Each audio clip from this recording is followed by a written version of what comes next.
The church in Lekki was bursting at the seams. Rows upon rows of elegantly dressed guests packed the pews, fanning themselves gently despite the hum of the air conditioning. The choir hummed a soft harmony in the background, setting the tone.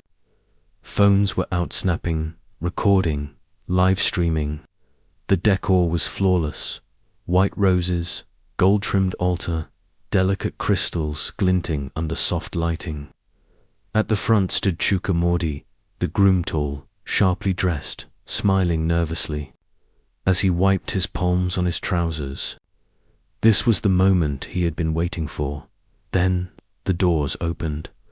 Gasps rippled through the church as Amara Ayres stepped in, breathtaking in her gown. Every inch of her shimmered with elegance, lace, satin, pearls. The veil floated around her, like mist. But behind the glow of beauty, something in her eyes flickered a tightness, a hesitation no one seemed to notice.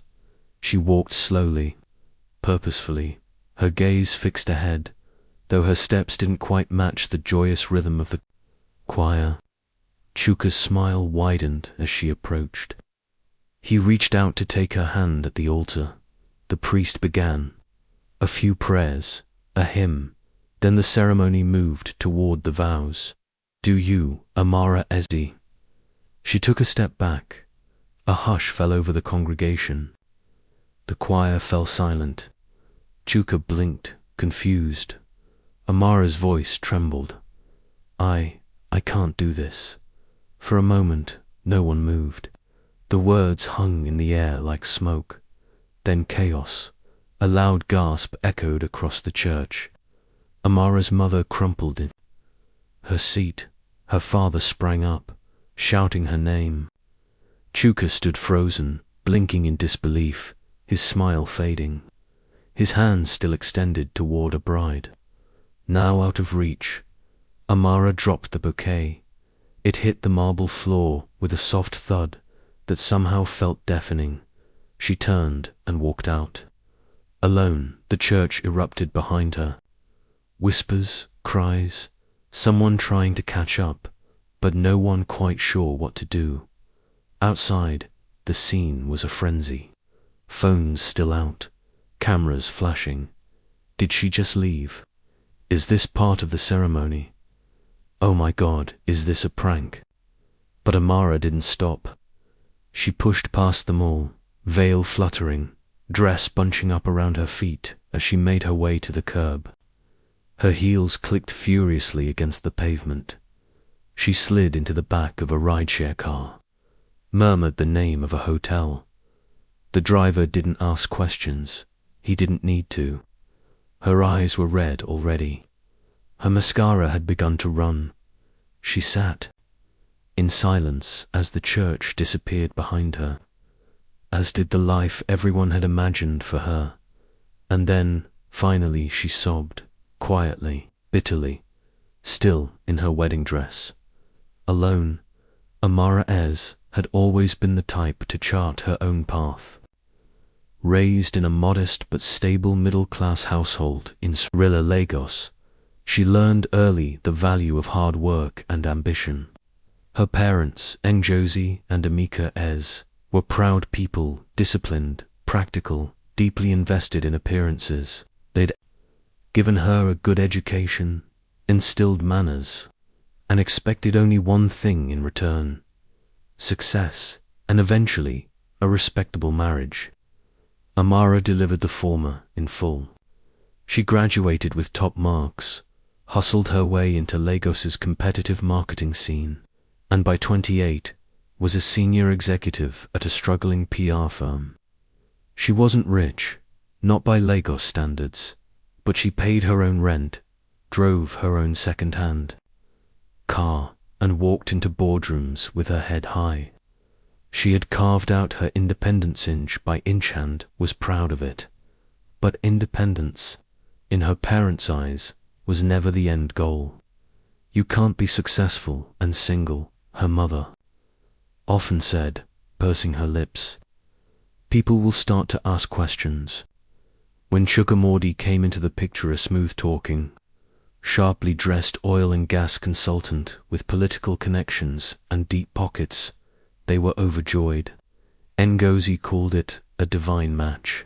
Mr. Ez said it was the breakthrough the family had been praying for. They didn't ask if Amara loved him. They didn't care. Love, to them, was a luxury, not a requirement. What mattered was that Chuka was wealthy, from a prominent family, and willing to marry their daughter. At first, Amara tried to convince herself it could work. Chuka had charm when he wanted to. He was generous with gifts, always arrived in expensive cars, always made sure her parents were taken care of. But beneath the glamour, something darker festered. He was arrogant, dismissive of her work, and constantly trying to mold her into a version of herself that made him more comfortable. "You won't need to work after marriage," he said one night, swirling whiskey in a glass. "That's my job. You'll focus on the home." The words burned. He didn't see her ambition, her grit, her long nights trying to keep her firm afloat. To Chuka, she was an accessory, not a partner. Amara ignored the red flags for as long as she could, pushing down her doubts, reassuring herself that maybe things would get better after the wedding. But her instincts had other plans. On that altar, with cameras clicking and vows looming, a voice inside her rose above the noise. It screamed, and for once she listened. Her decision to walk out mid-ceremony didn't just end a relationship, ignited a firestorm. Her mother called her ungrateful, sobbing on the phone that night, demanding to know how she could humiliate the family like that. Her father's voice was cold, cutting. "You've brought shame on us, Amara. You disgraced your name." The story went viral within hours. Clips of her leaving the church trended across social media. Commentators mocked her, influencers speculated, and a meme cycle was born. #runaway Bredanaya became the punchline of every comedy skit that week. The backlash seeped into every corner of her life. Her PR firm, already shaky, began to distance itself. Clients didn't want the drama. Her boss called her in for a conversation. All smiles and thinly veiled concern. The message was clear. Clean up the mess, or she might not have a job at all, with nowhere else to turn. Amara moved in with her closest friend and colleague, Zanabar, fiercely loyal woman who opened her small apartment and her heart without hesitation. There, in that cramped second bedroom, littered with old campaign boards and Zanab's tea mugs, Amara began to piece herself back together. She avoided calls, ignored headlines, and stayed offline as much as she could. The noise outside was too loud, too cruel. But in the quiet of Zanab's flat, the silence offered something else: space. Space to grieve the life she'd almost accepted. Space to re-examine the future she actually wanted. She had chosen freedom, but the cost was high. Family estrangement, public humiliation, career instability. Still, beneath the pain and the chaos, a fragile seed of self-trust began to grow. Amara didn't have all the answers yet. She was bruised, uncertain, and deeply alone. But for the first time in a long while, she was no longer pretending. A week after the wedding, that wasn't. Amara stepped into the cool, glass-walled lobby of a startup incubator in Victoria Island. Her nerves wrapped tight around her throat. The building buzzed with quiet energy, young founders pacing, tech investors sipping coffee, ideas floating in the air like static. Her firm had scored a pitch slot at the last minute, and despite the personal storm cloud hanging over her head, Amara knew she had to show up. The PR firm was on life support, and this contract could help keep it breathing. She smoothed down her blazer, exhaled, and walked into the presentation room. Her team followed closely behind, but the room was filled with unfamiliar faces. Entrepreneurs, silent onlookers. The CEO who would be evaluating the proposals hadn't arrived yet. Someone mentioned his name. David Osei, quiet, private, tech investor with a knack for spotting unconventional talent. She'd never heard of him.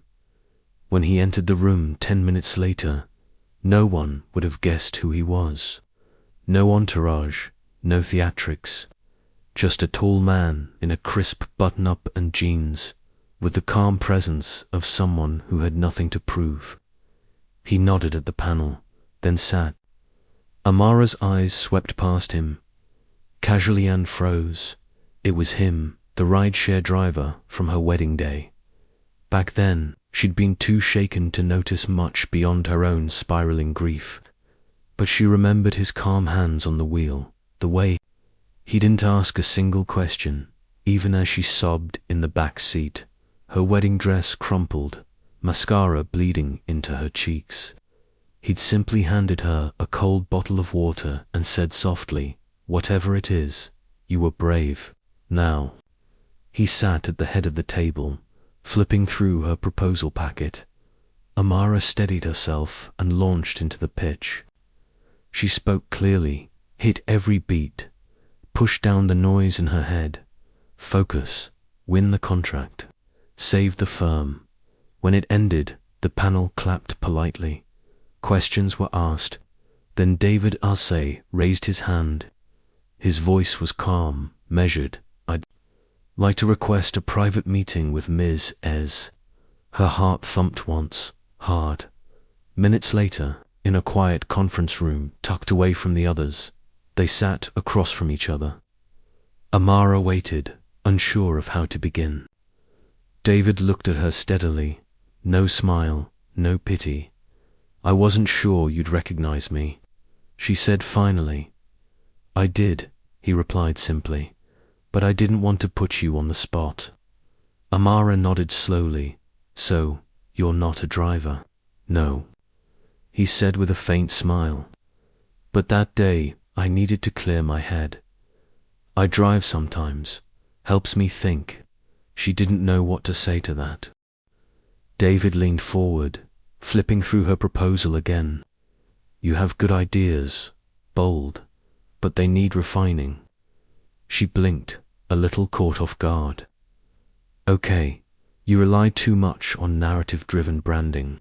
You're underestimating how skeptical tech investors are of sentiment. It works on customers, not on markets." It stung, but it wasn't dismissive. It was real, thoughtful. She listened. "You're passionate. You know how to tell a story," he added. "That's rare, and you think fast on your feet. I'm interested." Amara sat up straighter. "You're saying you want to invest?" "I'm saying I'm willing to," he said, nodding. "On one condition." She tensed. "You lead the campaign. Independently. No hand-holding. You pitch it. You manage it.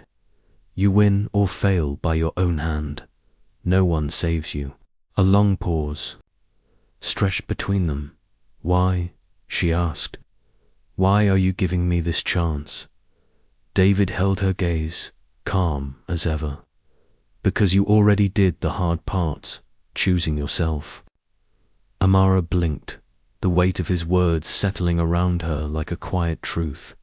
No pity, no performance, just recognition. It was the first time, in days, that she didn't feel like a walking scandal. Not a meme, not a punchline, just a woman who walked away, and now, a woman who might just be walking into something entirely new. Amara threw herself into the campaign like a woman possessed. The partnership with David's incubator was a lifeline, not just for her faltering PR firm, but for her own fractured sense of self. Every day she arrived at the office early, sleeves rolled up, eyes clear.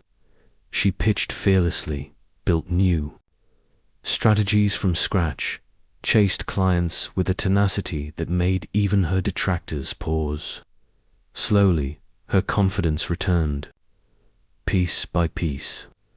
She was rebuilding the version of herself she recognized, one who could stand tall without needing anyone's permission. David was there, too, not hovering, but present. He offered notes without condescension, challenged her ideas in a way that sharpened them, not dulled them. They would talk late into the evening sometimes, not always about work. Books, music, Lagos, traffic, childhood regrets. He had a dry sense of humor, a calm energy that steadied her when she was spiraling. Their banter was easy, layered with insight jokes and unspoken understanding. And beneath it all, something undeniable stirred. An intimacy unspoken but felt. It lived in the long glances, in the way their conversations lingered, in the silence that was never awkward between them. But Lagos doesn't let anything grow quietly. Whispers began to surface online. At first, it was idle speculation bloggers digging for dirt on the runaway bride. Then it turned sharp, vicious. A popular gossip site ran a post titled Asterisk from Oil Baron to Ubaboo, claiming Amara had left Chuka for a mystery investor believed to be the same man who drove her from the altar. The comments were merciless. Chuka's family took the bait, feeding the fire in hushed interviews and veiled tweets. His sister tweeted, "Not every bride runs. Some are just running to someone else." Amara's phone buzzed endlessly with notifications she ignored, but the noise was getting harder to shut out. Then Chuka showed up. It was late afternoon. Amara was in the middle of a team review when the receptionist called her phone in a panic. "He's here. He won't leave." She barely had time to prepare before Chuka stormed into the lobby, loud and fuming. He looked different, less polished, more frayed around the edges. "So this is it," he shouted, ignoring the growing audience of staff and clients. "You left me for an Uber driver. That's what you upgraded to." The room froze, heads turned. Amara felt her body tighten, her voice disappear. "I gave you everything," he continued, pointing a finger at her like an accusation, "and you threw it away for some nobody pretending to be someone." From the far hallway, David appeared silent, unreadable. He watched, but didn't interrupt. His face was calm, but there was something behind his eyes she couldn't place. Security eventually escorted Chuka out, but the damage had been done. Her team looked shaken. Clients had overheard. Her inbox was already filling with press inquiries. And David, he didn't say a word. That silence stayed with her. Later that evening, Amara stood outside his office, jaw clenched, heart pounding. She didn't knock, just walked in. "You could have said something," she said, arms folded. "You let him say all that. You let me stand there and take it." David looked up from his desk, quiet. "I didn't think it would help to escalate it. It would have helped me," she snapped.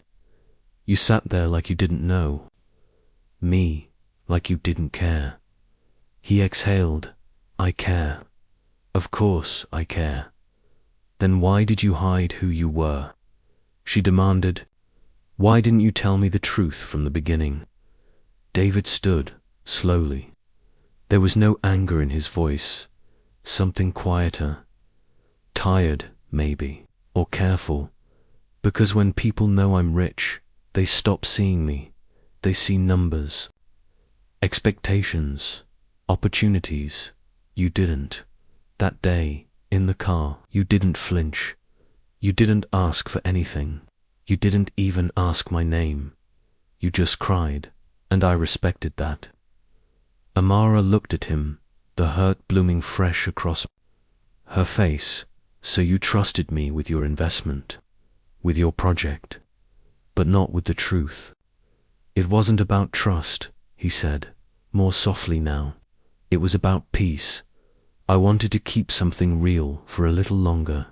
She blinked back a rush of emotion, confusion, betrayal, something more complicated she couldn't name.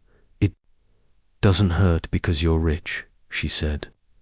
It hurts because you didn't think I could handle it. Like you were protecting yourself from me. David said nothing. Amara turned and walked out, the distance between them now unmistakable. The tension that once danced like electricity between them now hung like fog heavy, unspoken and unresolved. The campaign was just days from launch, and Amara could feel the pressure mounting like a fever. The past few weeks had tested every ounce of her resiliency, nights, frayed nerves, a fractured team held together only by her determination. Despite the rumors, the drama, and the weight of public scrutiny, she had clawed her way back into relevance. Clients were paying attention. Investors were watching. This project was more than just a job. Now it was her redemption, her proof, her beginning. Then everything unraveled. It started with Whisper's cryptic tweets, vague blog posts that referenced confidential elements of her campaign. At first, she thought it was coincidence. Then came the screenshots. Her full strategy, deck fonts, slogans, timelines, was circulating online, stripped of credit. Within hours, a rival firm released a suspiciously similar campaign for a major client they hadn't even known was in play. Amara's stomach dropped. Someone had stolen everything. Panic erupted in the office. Emails flew. Trust evaporated. Her team, already stretched thin, turned on each other. In the chaos, the truth emerged. An internal leak. Bribed. Bought out. Chuka. The name landed like a punch. He had paid one of her junior staff, someone struggling with student loans, to sabotage her. No remorse, just spite, dressed in currency. Amara didn't speak. She couldn't. She sat at her desk for hours, unmoving, as the air drained from the room. Her vision blurred, her fingers numb. She had given everything to this, built herself back from ashes, and now it felt like the ground had been pulled out again. She stopped showing up. Messages went unanswered. Her team scattered. The campaign was presumed dead. Then David made a post. No soft launch, no cryptic teasers, just a clean, direct statement published across LinkedIn, Instagram, and Twitter. In it, he introduced himself for the first time not as the quiet investor, not as the rideshare driver, but as David Ossé, founder of 3 fintech companies operating across Africa, with equity holdings in Europe and North America. His name, once elusive, now echoed across timelines and trending lists. He confirmed his backing of Amara Ease's campaign not out of romance or pity, but because, in his words, she is a force the world is underestimating. She has vision, grit, and more courage than most people I've ever worked with. I didn't rescue her. I partnered with her, and I would do it again. Within minutes, the post exploded. News outlets picked it up. Blogs changed their tune. The narrative shifted almost overnight. No longer was Amara just a meme or a punchline. She was now the woman a secret billionaire had bet and not just with money, but with credibility. The hashtags returned, but this time they weren't mocking. They were rallying. Hashtag back Amara. Hashtag believe the bride. Hashtag she did the work. Then came the interview. Amara appeared on national television, sleek, composed, eyes sharp. The host smiled too, wide, clearly expecting her to cry or beg for sympathy. But Amara didn't flinch. She told the truth, not the gossip, not the spin. Just her truth. I didn't run from a wedding, she said, her voice calm but fierce. I walked toward myself, and I'm just getting started. She didn't apologize for choosing her freedom. She didn't explain away her ambition. She didn't shrink herself to make others comfortable. And for the first time in what felt like forever, the world didn't look away.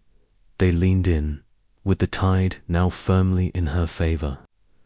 Amara stepped back into the spotlight not as the scorned ex-bride or a pawn in a public feud, but as a strategist, a leader, a woman reborn.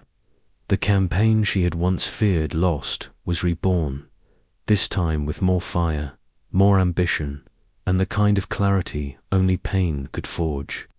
New partners reached out. Her team, inspired by her resilience, returned. What had been a modest pitch became a full-scale movement, bigger, louder, and unapologetically hers. David, true to his word and to his nature, gave her space. He didn't hover or insert himself into the narrative. Instead, he offered quiet support through resources, introductions, and trust. When their paths crossed in meetings, the spark between them flickered gently beneath the surface, acknowledged but not rushed. There was a new kind of grace in their dynamics, something honest, something earned. At the launch party, Amara stood before a crowd of clients, investors, friends, and skeptics turned believers. Her office had been transformed for the night music floating through the air. Champagne glasses clinking, energy buzzing with possibility. She wore a deep emerald dress, bold and radiant, like a woman who knew exactly who she was. When she took the mic, the room quieted, and she didn't talk about the sabotage or the scandal. She didn't mention Chuka or even David. She talked about growth. Sometimes, she said, voice steady, eyes scanning the room, your biggest heartbreak isn't losing someone. It's realizing you were never truly seen. We spend so much time trying to fit into other people's visions of success, of love, of life, but nothing changes until you start living for the version of you that no one else clapped for. The crowd erupted in applause, but Amara didn't bask in it. She smiled humbly and stepped away. Later that night, away from the celebration and the noise, she found herself by the pool barefoot, alone, staring at the water as it rippled under soft lights. The air was warm, the city quieting just beyond. The trees. David appeared beside her, hands in his pockets, his expression unreadable at first. I wasn't hiding from you, Amara, he said quietly. I was hiding from being wanted for the wrong reasons. But you saw me before you, even knew my name. She turned to him, her eyes soft but resolute. I didn't need your money, she replied. I just needed your truth. There was no kiss, no dramatic crescendo. Just a moment of stillness between two people who had earned each other's trust the hard way. They stood there, side by side, not as saviors or trophies, but equals imperfect, honest, and finally seen. 1 year later, the chaos had settled into something beautiful. Amara's PR firm was no longer just surviving, it was thriving, new. Clients filled the lobby each week, drawn not just by her strategies, but by her story, her grit. She had become more than a businesswoman. She was a mentor, a symbol for young women eager to break out of the molds others tried to force them into. Workshops buzzed with ideas. Interns walked taller. The walls of her office were filled with notes of gratitude and quiet victories. David visited often, but never in a showy, possessive way. No headlines followed him. No rumors stirred. He was just there sometimes with coffee, sometimes with insight, always with calm. His presence was steady, like a hum in the background of her new life. They never labeled what they were. They didn't need to. It was enough. On a quiet afternoon, they sat on a bench outside the training room, watching a group of interns nervously pitch their first campaigns. Amara observed with pride, occasionally smiling at a clever idea or a bold approach. David sat beside her, relaxed, content to be a witness to her world. After a while, Amara turned to him, her voice soft. "You know, I never said thank you." David glanced at her, raising a brow. "For what?" She smiled, eyes warm. "For being the ride I didn't know I needed." He chuckled, leaning back with that familiar, easy grin. "Just glad you didn't rate me." 1 star. They both laughed, genuinely, freely. And in that moment, nothing else mattered. No scandals, no past heartbreaks, no headlines. Just this two people, whole on their own, but better together. She leaned her head on his shoulder, and he didn't move, didn't speak. The world went on buzzing around them, but they stayed still, side by side. Fade out, two equals, not saviors. Independent, but no longer alone.